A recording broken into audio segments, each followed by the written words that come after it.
the autumn of 2020, one of the world's last remaining fully operational World War II Catalina flying boats was making a morale-boosting appearance in Scotland. The Catalina is a fantastically strong aeroplane, the most successful flying boat ever built. More than 3,000 were built, more Catalinas than all other flying boats put together. She landed on Loch Ness, close to Ness, where the type was stationed in World War II.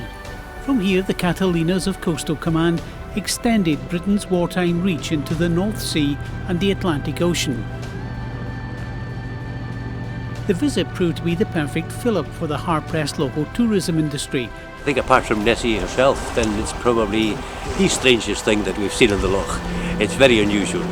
The Catalina, originally designed as a pure flying boat in the 1930s, was almost obsolete before the war even began. However, she quickly found a home as a versatile, if slow, hunter-bomber, operating against submarines and surface craft. However, she was best known for her wartime air-sea rescue role, the huge rear observation blisters hinging open to drag in downed airmen. In the wartime days, some of those pilots were flying this plane with a remarkably low number of hours, 50 hours, 100 hours. When I think about that, it's ridiculous what was being demanded of those guys. What should have literally been a flying visit for the modern Catalina turned into a dramatic battle to save one of the world's rarest aircraft. And we just stopped to let a cameraman off the aeroplane. We started engines again, but unfortunately the right engine said not starting. I've seen Loch Ness when the waves are crashing around the shores and the plane's not built for that. Its operators are now facing a race against time to escape from Loch Ness.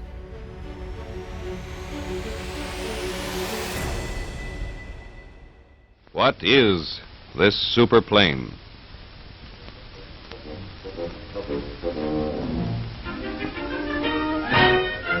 Anything familiar? That torso with a middle-aged sag? Her speed less than some cars can do. Maneuverable? Some days all right. On others she brings around like a 10-ton truck. Just like the 80-year-old example that landed on Loch Ness, the original wartime Miss Pickup was built by Canadian Vickers at Cartierville. In due course, this Catalina found its way to the United Kingdom, where it went into action providing air-sea rescue cover for the United States Army Air Force base at Halesworth in Suffolk. The same procedure is followed with the Catalinas. As they take off, control at air-sea rescue is notified in the same manner, and the airborne time is again posted.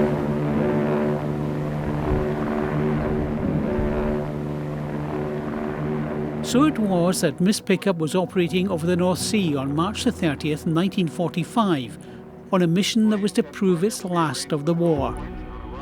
The aircraft was sent to the aid of a fighter pilot downed off a Dutch island in the North Sea. Escorted by two P-51 Mustangs, she landed to begin the rescue. However, as the captain, Second Lieutenant John V. Lapinas, attempted to turn the plane on the water, the crew discovered a now familiar problem. Her right engine failed to start. An oil line had been severed. Miss Pickup was now herself in need of rescue. But worse was to come. During the next day, she was attacked by a pair of Me-262s, the Luftwaffe's new jet fighter, tearing off the tail and peppering the fuselage with holes. The crew abandoned her. Enemy raiders returned in an effort to finish her off, a sitting duck in the North Sea. And on March the 31st, 1945, she sank. That, though, was just the beginning of their troubles. Despite repeated attempts to drop full-size rescue boats for them, the crew were adrift in desperate conditions for 4 days. Finally getting a lifeboat dropped to them, the stranded crew battled 10-foot seas, more enemy fire, and the failure of the lifeboat's engines, before eventually being picked up by an RAF rescue launch on the evening of April the 4th and taken to Great Yarmouth. 75 years later, and the current Catalina, bearing the same name as her illustrious forebear, Miss Pickup, has successfully landed on Loch Ness, and thankfully appears to be in good seaworthy condition. But her pilot, Paul Warren Wilson, is acutely aware of her limitations and briefs his team accordingly. This aeroplane wants to fly. She wants to go on the water. She's at home in the water. She's beautifully built, fantastically designed, excellent hull for carving through the water, even when it's rough. But you have to have a feeling for the plane, which only comes gradually. I mean, the Catalina is a fantastically strong aeroplane, the most successful flying boat ever built. More than 3,000 were built, more Catalinas than all other flying boats put together at that stage. Like so many warbirds, the aircraft currently flying as Miss Pickup is not the original airframe. She's painted to represent a PBY-A Catalina that operated for the United States Army Air Force in the UK during World War II. The aircraft is, though, of wartime vintage, built in Canada. The current Miss Pickup was originally ordered for the Royal Canadian Air Force, delivered on the 27th of October 1943, and initially saw service at Bella Bella on the British Columbia coast.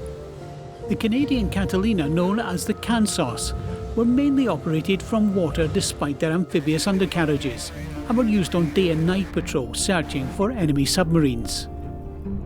When the war ended, it ended a period of stories before being converted to a freighter in 1948. It was finally struck off military service in 1961 and became a firefighting water bomber with well-known Catalina operator Kentings. In 1980, she was part of the Norcon Air water bombing fleet taken over by the province of Saskatchewan to protect their northern forests.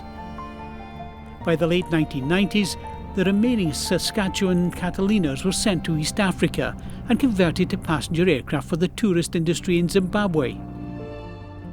That deal, though, fell through, and in 2004, the official Catalina Society plain sailing swooped in to buy the aircraft, then civilian registered as C-FNJF, to put her to work as a tourism and historic attraction on the global airshow circuit. But there was a whole host of upgrades and jobs to be done on her before she would be sufficiently airworthy and seaworthy to be flown from Canada back to the UK. The owners dispatched engineer Garry to work on the aircraft with a small team of volunteers. More conversion work, safety and performance modifications were undertaken. The race was on to get her into the air and back to the UK before any more air shows were missed. After detailed inspections by the local aviation authorities, she was given the paperwork needed, a limited supplemental type certificate, and permission to fly. 03-179. What does that mean? We've got an LSTC at last.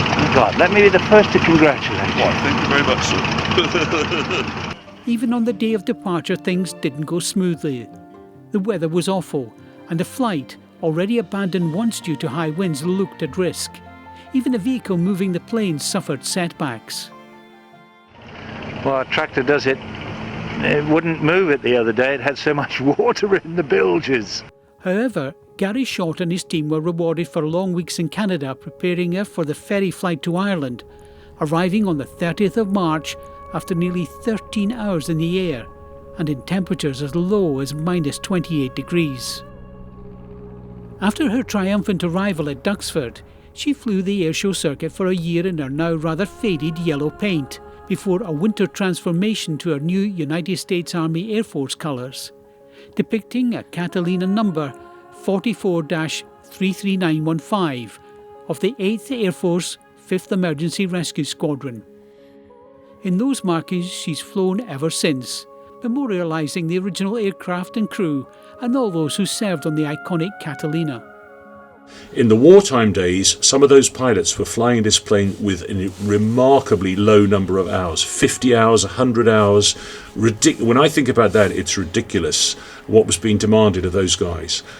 So usually when I'm flying the plane, I'm totally focused on just flying the plane. But any time that we stand back and think about what those people achieved, what those pilots and crew achieved during the war, it's staggering. Paul Warren Wilson started his flying career as a cadet, quickly moving on to the RAF's basic jet trainer, the Jet Provost, then the Hawk Fast Trainer, finally converting to the Harrier GR3 based in Germany at the very height of Cold War tensions. His time with the complex and technically demanding jump jet left him in great demand as a warbird pilot after his RAF service. He co-founded the Fighter Meet Airshow series and eventually teamed up with a couple of colleagues to acquire and operate larger warbirds, eventually specialising in Catalinas. Not a cheap undertaking. Funding is always a concern for the Catalina. We run with a group of 25 shareholders who pay monthly fees, and thanks to their capital input for a share and their monthly fees, we're able to meet our running costs. So it's not a case of it's a rich man's toy, it's something which eats money. It really does. Catalinas are in great demand for filming and promotional work, and it's this which, in the autumn of 2020, brought Paul and the team and the wonderful Miss Pickup to Loch Ness. Paul and the team had been engaged to deposit a pair of sporting celebrities onto the waters of Loch Ness as part of filming for a television panel show. The contestants leaving the aircraft and swimming to shore. All had gone well in perfect weather conditions and on a still loch. The TV crew were happy with their results and departed Miss Pickup, leaving her to simply restart her engines, taxi across the loch and head for home. Guys shut the aeroplane down to let people off, I believe, and then come to restart it, and nothing happened. Nothing happened. The starter turned, but the engine didn't. So they knew they had a problem. Couldn't start one engine, couldn't take off on one engine. We were thinking to ourselves, what on earth are they going to do? Where are they going to put it? I've seen Loch Ness when the waves are crashing around the shores, and the plane's not built for that. Loch Ness is, 30 kilometres long or more, and a couple of kilometres wide. So it's a big piece of water, and if the wind is free to blow along that for any stretch of time, the waves are going to get up and can be really significant. It's quite flimsy, actually, so any big waves or wind will end up destroying it after a while. So it's imperative that you get the aircraft to safety, and safety being out of the water. She's not indestructible, and we needed help. There are big winds coming. There are threats to the aeroplane. Exposed to the elements for months and months, she's going to deteriorate significantly. Then it's just total disaster. One reasonably large hole in the hull, and it's just unthinkable. The race was on to save one of the last Catalinas from a watery grave. Loch Ness may be a pool of calm and an ideal venue for an autumn day out, but in the late months of 2020, a rare Catalina flying boat was stranded on her waters, an engine broken. If she wasn't lifted to safety soon, she could join the hundreds of years of wrecks at the bottom of one of the world's deepest and most notorious inland waterways. For Paul Warren Wilson and his team, who have invested hundreds of thousands of pounds in Miss Pickup, came the realisation that their precious Catalina flying boat was in real and present danger. People think it's a lake, a loch, it's small, it's relatively benign. It's 23 miles long, so it's longer than some of the channel crossings. So we get a huge wind fetch, the prevailing wind coming up from the southwest. So it can be like it is today, absolutely beautiful, flat calm. Particularly comes up very quick with the wind, and you can have up to 2 meters is pretty regular in the winter or in particularly windy conditions, and it's very short swell as well, so it's quite harsh if you're out in the water. You can get waves 3.5 meters high, and they're very short and very steep, so it's a vicious old loch. That's why there's a rescue service on it. The water, it's actually classed as category C, so it can get wild at there. Sea level, it's just a sea categorization, so it's anything but a mill pond. It could have foundered on the shore, there's no doubt about that. I mean, as you say, this loch can get quite rough, and with the wind blowing through the glen in which the loch is based, it could mean that anything that was immobile on the surface would be at the mercy of the wind and the current. The problem is that also that the sides of the loch are very rocky. We don't have nice sandy beaches. We've got this one bay, Urquhart Bay, which gives very good shelter from the southwesterly wind, not so good from the northeast, because just as we have a prevailing southwesterly wind, the only other wind we have of any substance is actually a northeasterly blowing the other way, and that can be quite nasty. When we did our work on the water, when we stopped on the water, it was nearly calm wind. and just beautiful little choppy waves of about 3 inches maximum. So no problem at all in the short term, but in the longer term, because we knew it would take some time to fix the problem, whatever it was, in the longer term we need shelter, we need to get to a buoy, and then if it's going to be a long time we need to find a way to protect the plane more than just being moored to a buoy. And we needed help, and fortunately we were quite near to the local RNLI station. They got their kit on, came out and lent a hand, which made a huge difference to us. Any craft out in the loch, it's the most common way to get caught out is with the weather coming up very quickly, and the shoreline, the water is very dark. You can't see the shore the same as you would in the sea for most parts. Very random, the rocks, so you get anywhere near the shore at all in any kind of wave and it will just put holes straight in whatever goes on it. When it was out there was a fair old wind blowing there. It would have been driven down onto the shore at doors. It's possible there they could have put the wheels down and it would have, you know, but it's pretty, there's some pretty big cobbles down there.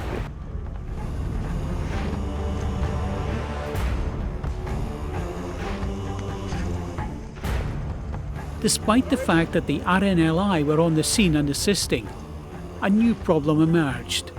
Night was falling, making operations even more hazardous.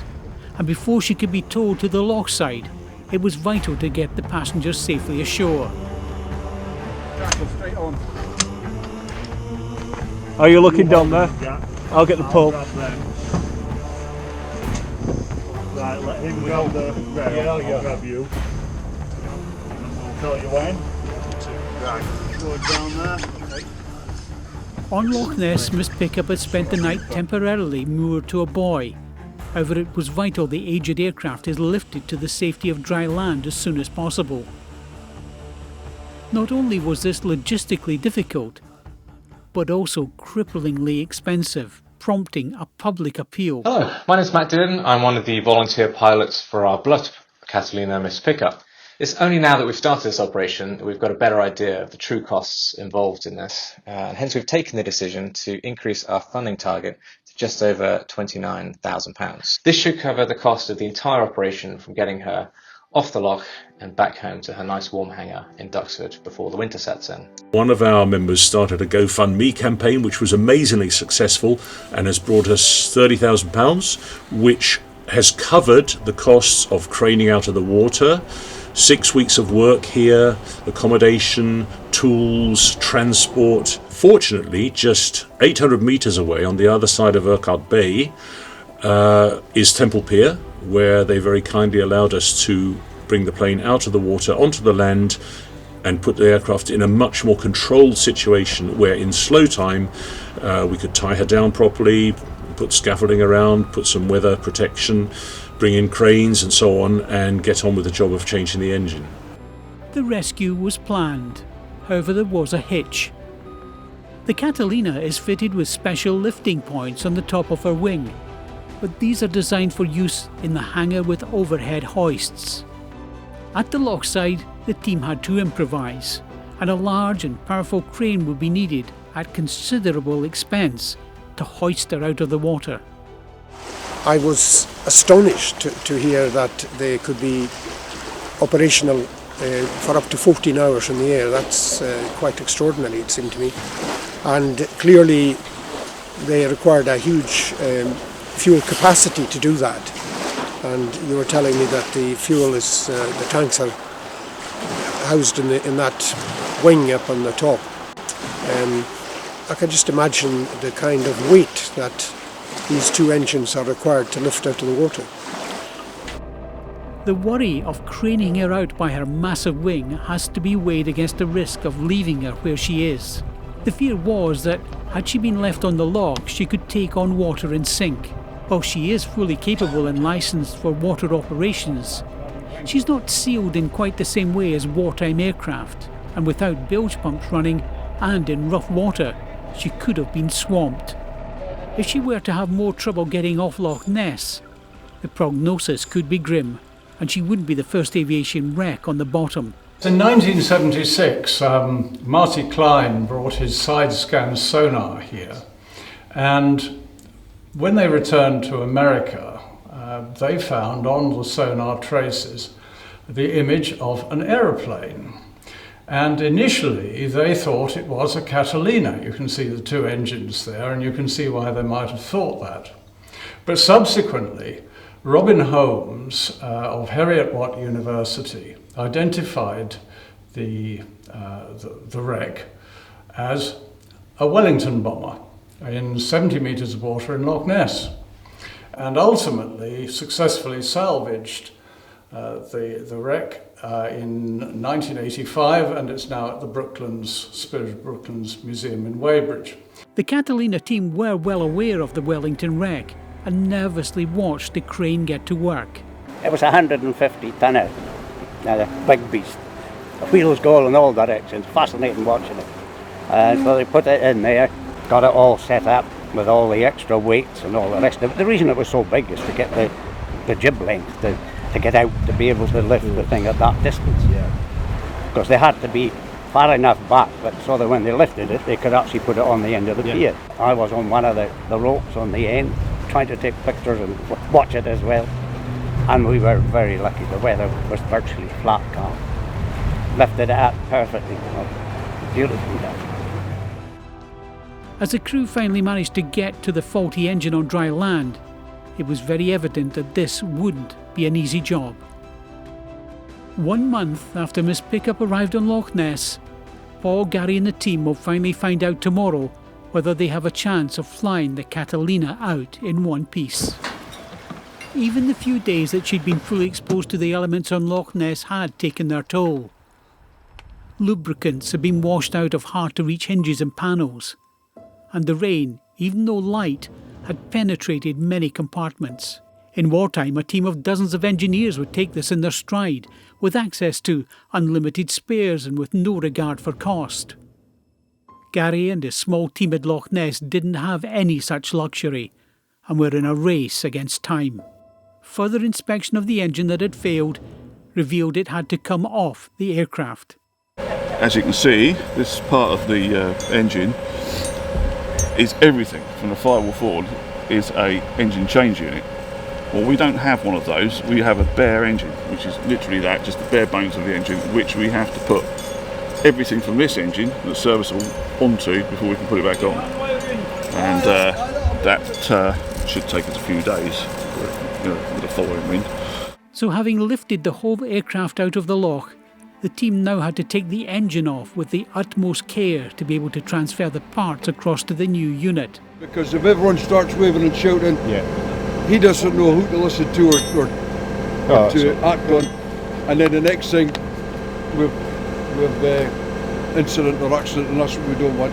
So if you want it stopped, just tell me and I'll stop. The engine was finally removed to be replaced with the new unit. Another massive physical and logistical challenge for the team.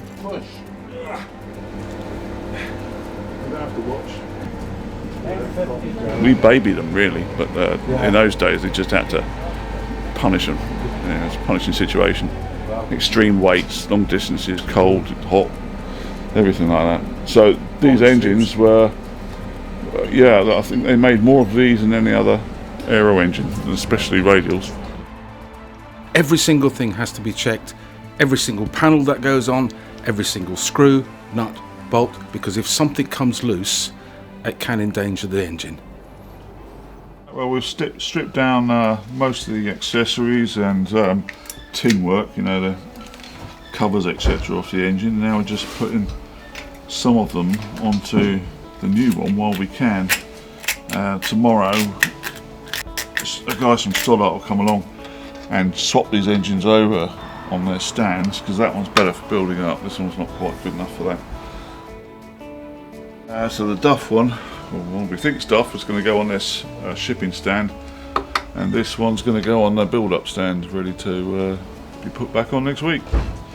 Starter motor will go on here, the generator below it, fuel pump will go under here, vacuum pump underneath, and tacho Jenny, which goes on the rev counter here, that will go on this bit, and then the big bit, the carburetor, goes on top of this pad here.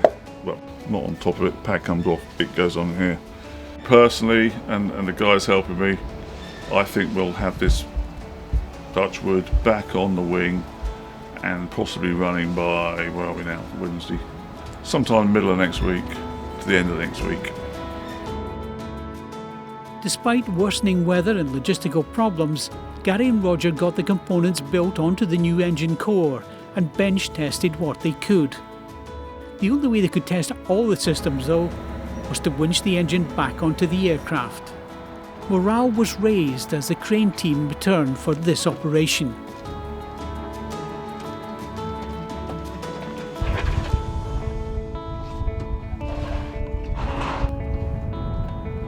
Evening was drawing in at Loch Ness. The engine was fitted, oil and hydraulics topped up, and she was covered for the night. The next day was the most critical so far. Engine test day.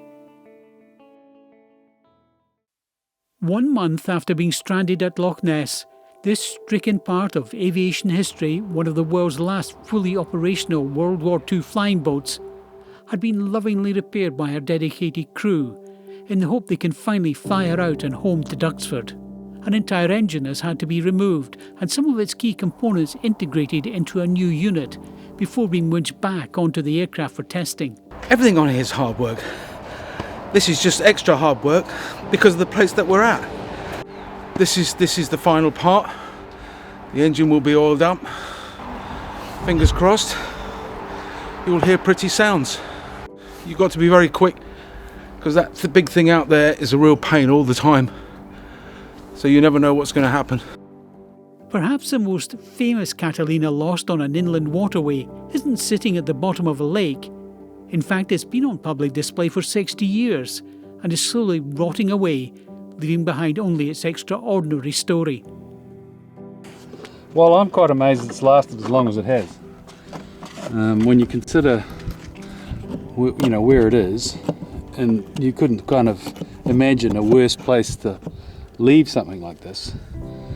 And here it is stuck on the beach, and it hasn't disappeared altogether. And the blue's underneath. There's the blue underneath there. The navy underneath. Wow. Like many Catalinas after the war, the now sad wreck beached near Sharm el-Sheikh in the Middle East was once a magnificent passenger aircraft. Its tale, though, is curious. Owned by millionaire Thomas Kendall, the aircraft had been in Britain filming the B-movie SOS Pacific.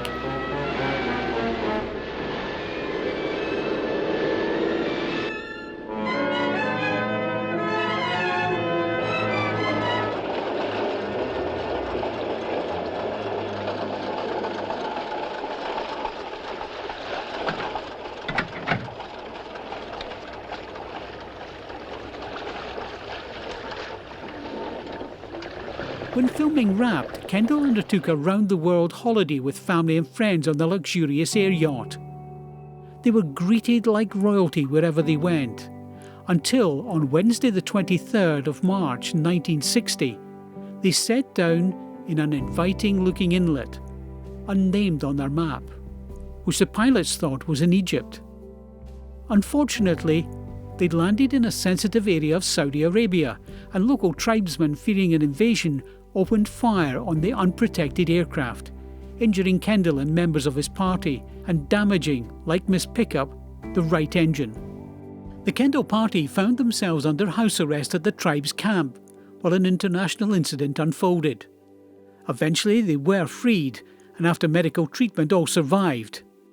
However, the USA refused to supply spare parts for the aircraft, fearing it may be pressed into military use, and sadly, the once magnificent air yacht was left to rot on the receding sea line, where a now vandalised and dissected skeleton remains to this day. She's a stark reminder that the same fate might have, and still could, await Miss Pickup.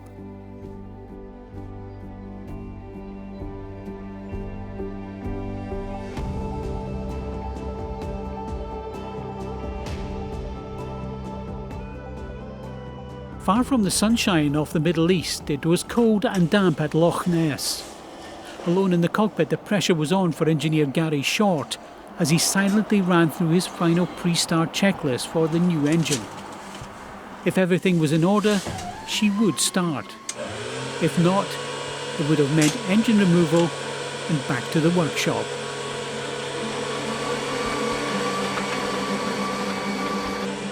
The tension was palpable as the engine rotated on its starter.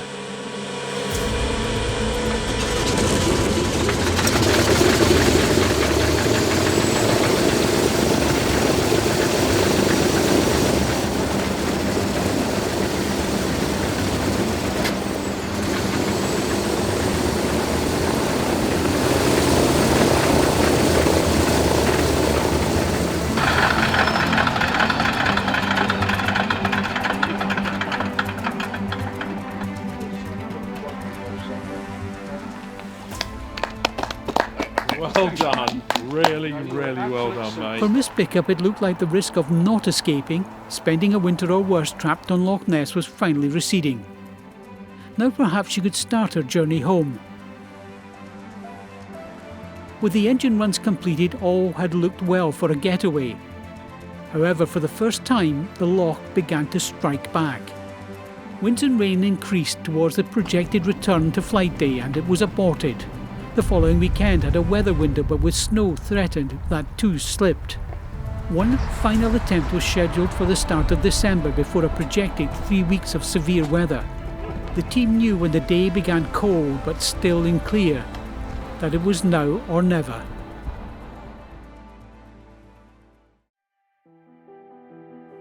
In the early morning darkness at the side of Loch Ness, the meticulous planning by the Catalina rescue team was coming into its own. The now familiar crane crew arrived to lift her back onto the water, carefully positioning their equipment ready for the instructions of the crew. Electrical and system tests were undertaken, and Paul held a final briefing. As you know, the problem with putting the plane on the water is wind blowing us into something. Hopefully there won't be too much wind. To cope with that, what we will do, as I see the sequence, is we've got a line attached to each of the floats, just as we had last time, although I wasn't here then. And looking after those lines will be Garry on the starboard float and Roger on the port float. And the aim of those lines is just to keep the plane facing directly towards the quay. If the engine started and the aircraft flew, the plan was an initial flight to the West Midlands, and a short hop the next day to arrive at DUXFORD as the airfield reopened.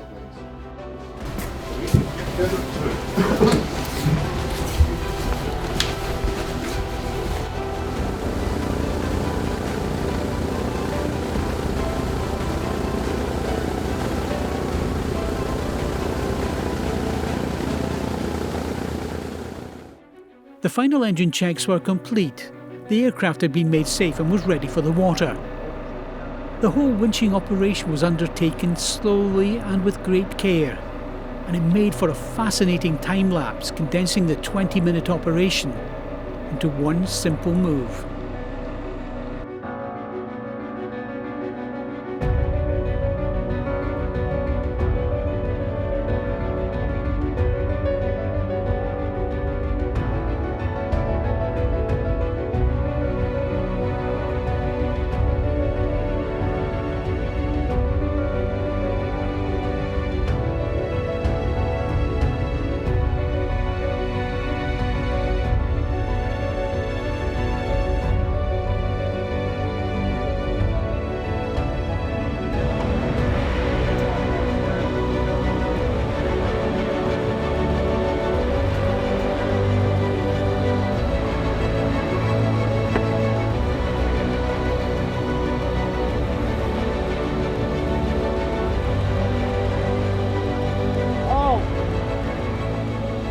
Belts and pedals set.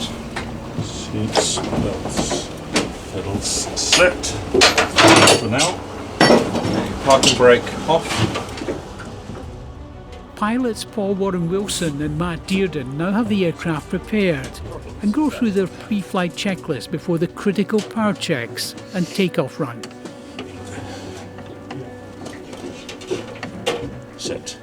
Pitch fully fine. Fully fine. Mixtures ICO. ICO. Cowgirls open. Open. Carb heat cold. Cold. Static manifold pressure note. Noted. Radio master switch as required. Not required. Start clearance as required. Not required. Rotating beacon on. Not required. Ignition master on. On. Restart's complete. Check. Okay, thanks, man. We're ready to fire up. Battery on. Turn and go. Hatches overhead. Let's do that now. Actually, when I think about it.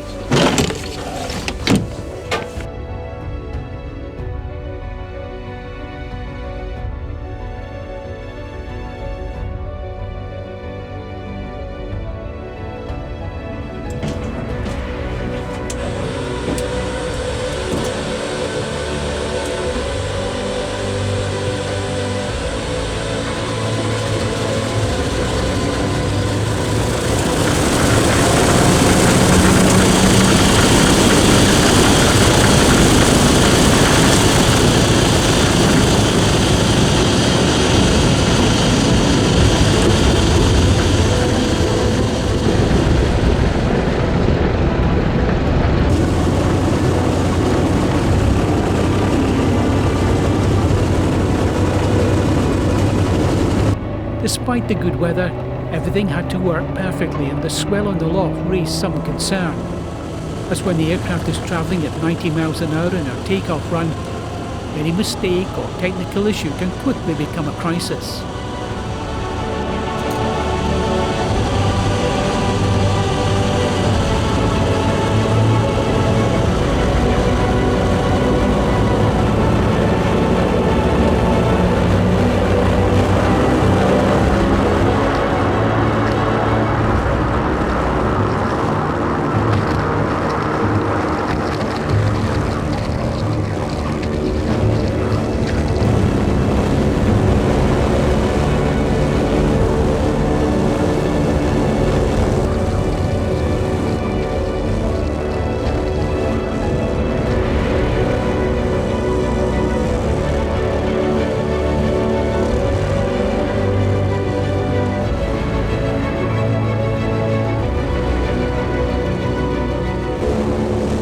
Though, as maximum takeoff power was applied, Catalina broke free from the water that had held her captive as the threat of winter drew in. She climbed out over the dark, forbidding surface of the loch.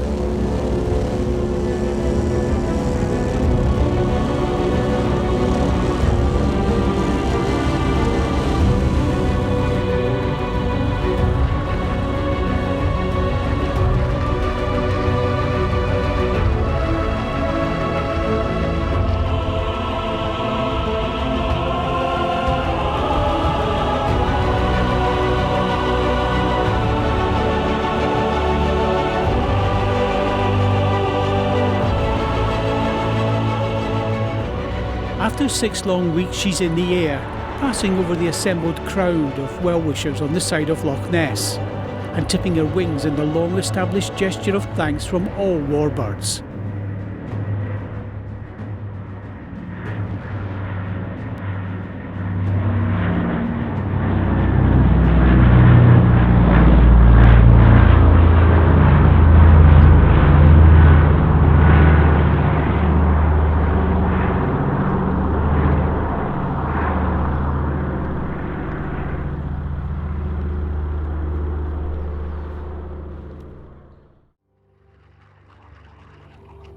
After 6 weeks stranded at Loch Ness, in which her dedicated crew had to battle to save her, one of the world's last Catalina flying boats is now safely airborne once more, and on the first part of her homeward journey to DUXFORD.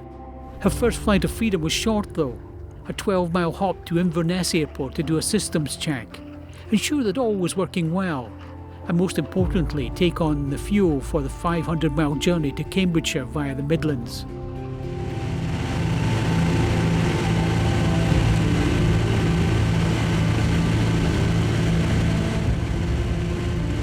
Went to plan really, as smooth as we can expect. A little bit wavier than we anticipated out there. Quite a few. I'm glad I got my window closed about a second before a bloody great wave came over the top.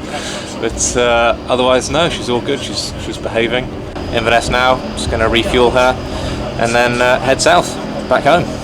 We'll get her home now, back in a nice hangar, and tuck her away for the winter, basically. At DUXFORD, the long, anxious wait was almost over. as finally the ground team's beloved Catalina came into view. Mission accomplished.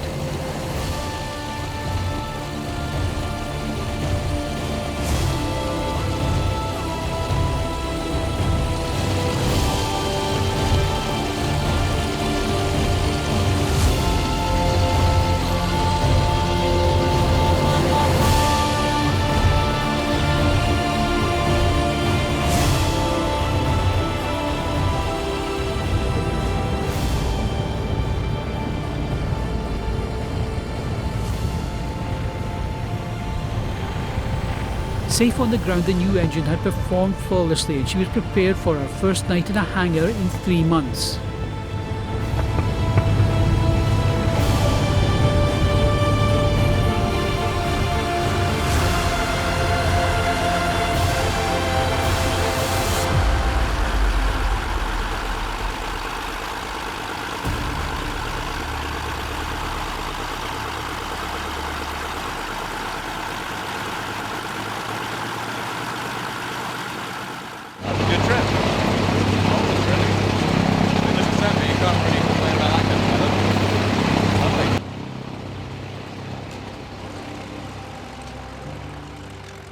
Beginning of December right now, it's cold, wintry, it's about 3 degrees today.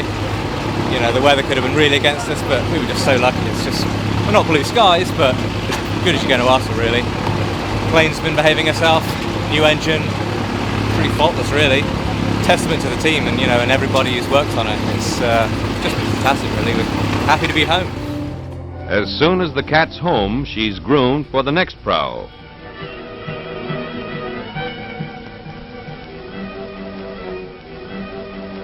That's a blitz buggy towing her into position for overhaul. Some job for a maintenance officer keeping an aerial antique acting like a dive bomber. The bad symptoms sheet. Port propeller throwing oil. Nothing serious, but a new part is needed. These cats take plenty. Some here are nearly 4 years old. As the current Miss Pickup enters her 8th decade of continuous operation, is testament to the incredible efforts of her crew and the original design. That an aircraft regarded in wartime as worn out in less than 5 years continues to fly and perform at air shows.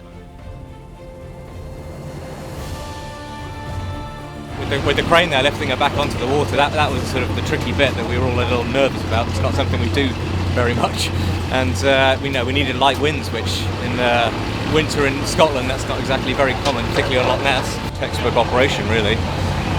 The waves were quite interesting on Loch Ness. That was that caught us out a little bit. We weren't quite anticipating them to be as big as that, but you know, she's designed for much bigger waves than that, so it's just something a bit new for us. For this season, that's mission accomplished, and yeah, she'll go back into the hangar now and undergo the usual winter maintenance, ready for next year, basically. In the preceding 44 days, the Catalina Miss Pickup, one of the world's rarest flying aircraft, had faced an uncertain future. Dogged by technical issues and stranded on an unforgiving loch in deteriorating conditions.